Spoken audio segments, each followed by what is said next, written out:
Ek het by 'n vorige geleentheid een keer genoem dat die wêreld propvol geraas is. Nou 'n ander manier wat jy dit kan beskryf, daar's baie stemme in jou lewe. Daar's baie stemme in my lewe.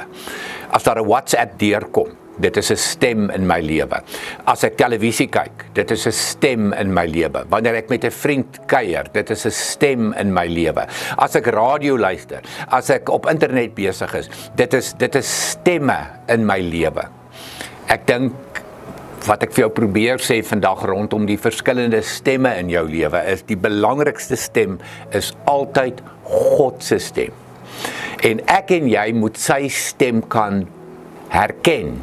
Ons moet sy stem kan hoor, ons moet weet, tussen al die baie stemme wat daar is, nou is dit God wat praat. Dit is wat die Here sê vir my, rondom my omstandighede en in my lewe en rondom my pad vorentoe.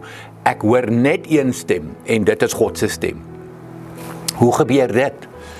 Leer by Elia. Elia wat gevlug het, wat in 'n grot gaan sit het, in 'n spilonk gaan sit het, weggekruip het, en die Here sê vir hom, kom uit Elia, hoekom? Ek wil jou ontmoet, ek wil met jou praat. En toe gebeur daar die bekende gedeelte in Konings, van eers die wind, 'n wind wat so erg was dat dit rotse gebreek het, maar in die wind was die Here nie, en toe kom die aardbewing, en in die aardbewing was die Here nie, en toe kom die vuur, en in die vuur was die Here nie, en toe kom daar 'n doodse stilte, 'n windstilte, soos dit beskryf word in die boek Konings, hierdie verhaal van Elia, 'n windstilte, en toe het hy uit sy grot uit gegaan, en hy die stem van God gehoor.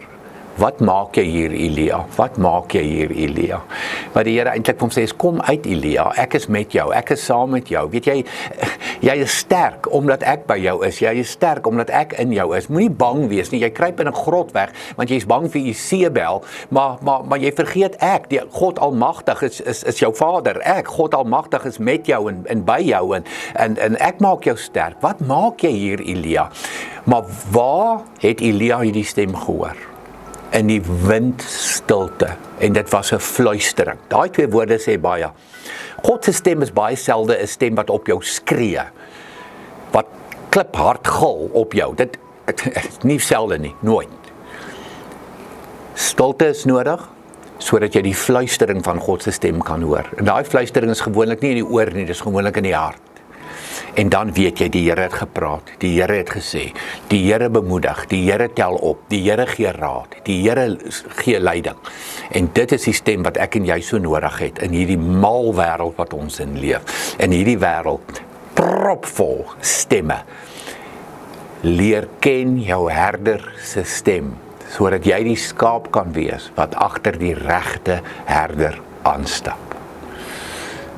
Stap lekker vandag. Stap lekker die week, hoor God se stem, gaan in die stilte sit, hoor sy fluistering, hy het jou verskriklik lief.